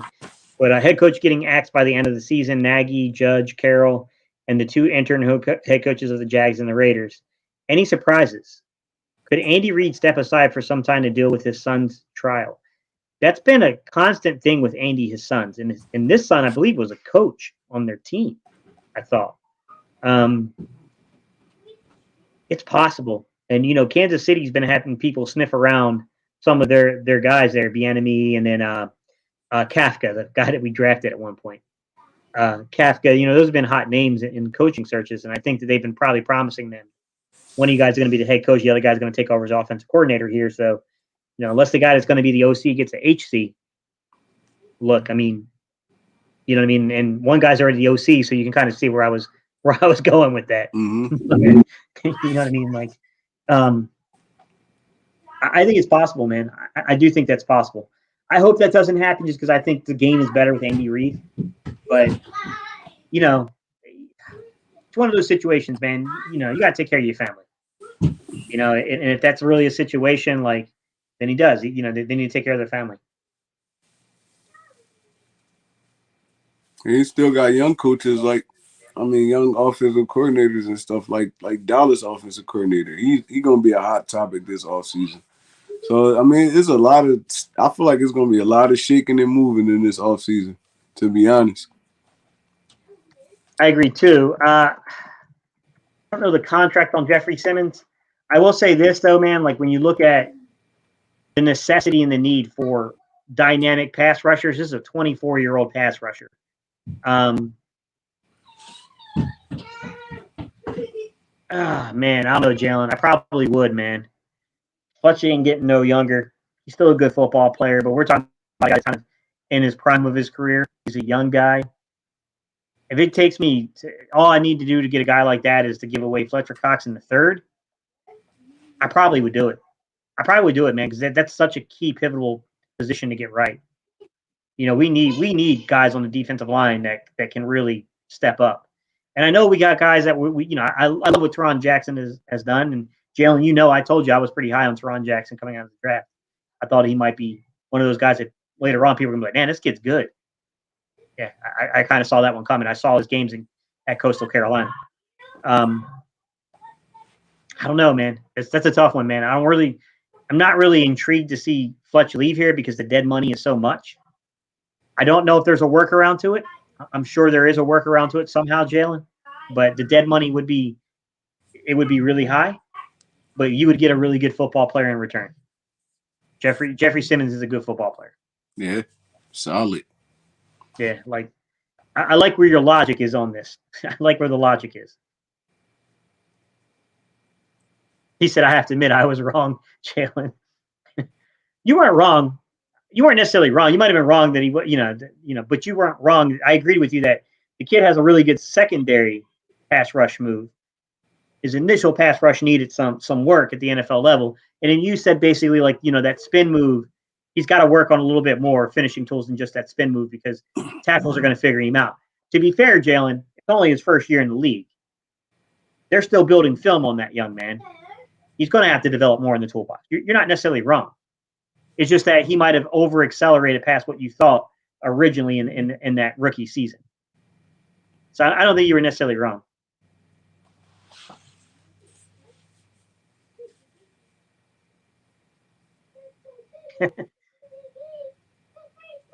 Still right on Williams, though. It's funny, Jalen. So Superhero 18, what's going on, buddy? Good to see you here, man. So I'm pretty sure, given the topic of the video, that it's probably been addressed. But if it hasn't, what allows a rookie quarterback to have a chance at being successful in the NFL? That's a very loaded question, Superhero 18. You're a smart guy. I think you already know the answer to that. I've talked with you quite a bit, man. I know that you know football pretty well.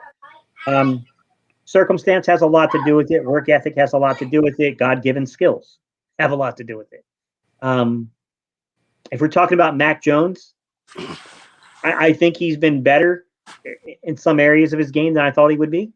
I think Mac can execute an offense like we all expected. I do think that I think that Mac's shown a little bit of a moxie that I didn't think was there. I'm not gonna put words in here for One Tree Rock because he kind of was like, I don't know about that, man. Like I kind of knew this dude had a little bit of reputation coming out of college. That he was maybe a little bit more to him than what you were thinking, Gate. But Yeah. I didn't see that coming. Like he would be mixing up with Brian Burns, like out of all people, like trying to mix up with a defensive end. What's wrong with you? So I mean, that kind of part of his game, I didn't anticipate happening. I will say though, man, I thought he would be better, Superhero 18, at throwing in breaking routes. The fact that he's thrown 9 of his 10 interceptions on in breaking routes, that's concerning. Like, you know what I mean? That's not a problem I anticipated him having, but it also doesn't mean he's cooked. We had this discussion earlier where I said Peyton Manning threw 28 picks in his first season, his rookie year. And Peyton Manning is still Peyton Manning at the end of the day. Like, you know, guys put in work and you don't know, you know, you got to understand why the guy's making the mistake and are they progressing? You know, have they picked up on certain elements of the game? Are they doing certain things to kind of advance upon that? Like, you know, One Trey Rock said that he really feels that Mac Jones is going to potentially. He said, you know, he feels like he go either way, but he said he does feel like there is some potential here for a guy like Mac Jones to be one of these 10 to 12 year starters in the league. There is some ability there in that he could be that guy, but there are limitations, man. I mean, I'm not too sure how strong his arm is, to be quite honest. You're funny, bro. He said, well, laugh out loud. Well, I wanted to come in with a spicy question just to make a splash. Laugh out loud. Yeah. All right, guys, man. It's been an hour and 42 minutes. I'm gonna let you know one Trey Rock, you know, get a few thoughts in, and then guys, we're gonna jump off here because it's been a minute. But what were you gonna say? No, I was just saying about the quarterback thing. It all depends on. I mean, it got a lot to do with luck, circumstances, the talent around you, the coaching around. There's a lot of elements that go into that. Yeah, absolutely. I agree with you 100%. All right, guys. Thank you all so much for rocking out. Like I said, man, One Trey Rock, man, I really do appreciate you. It's almost an hour and 45 minutes, man. You almost made it to a Battle Birds podcast level of live stream, man. So I really do appreciate you doing that, man. Hey, you guys, show One Trey Rock some love, man. His link to his channel is down below. Guys, go click it, man. Come on, man. Give this man some subscribers. Come on. He's been putting in grind. He's been working. Like, you know, he hung out with us for an hour and 45 minutes talking football with us, man. Come on now. He's one of the members of the community now. Like, come on now. Yes, sir. You know how we rock, guys. Come on, man. Y'all show him some love. All right, guys. I appreciate you, man. So, yeah, Gates, you used to go on for 4. Yeah, I know, man. The old Battle Birds, Antonio, used to be like 5-6 hours, man. Like, I can't. My wife will choke me. She's behind me on the couch, bro. She'll choke me if I try that, man. She said them days over. Yeah, she said no. All right, I appreciate y'all so much, guys. If you missed it, we're so sorry. We really wish you got here. But go back, watch the replay. We talked a lot about Mac Jones. We talked some Eagles. Man, we even went sideways into Carson Wentz. We don't went all over the place, guys. We don't cover almost every aspect of the NFL, every aspect of the Eagles almost. So it's all there, guys, man. We appreciate y'all. All right, y'all. Peace. I'm out of here. Thank y'all so much. One Trey Rock, man. I appreciate you, bro. We got to do it again, man. Yes, sir. Yes, sir. Whenever you need me, just hit me up, man. All right.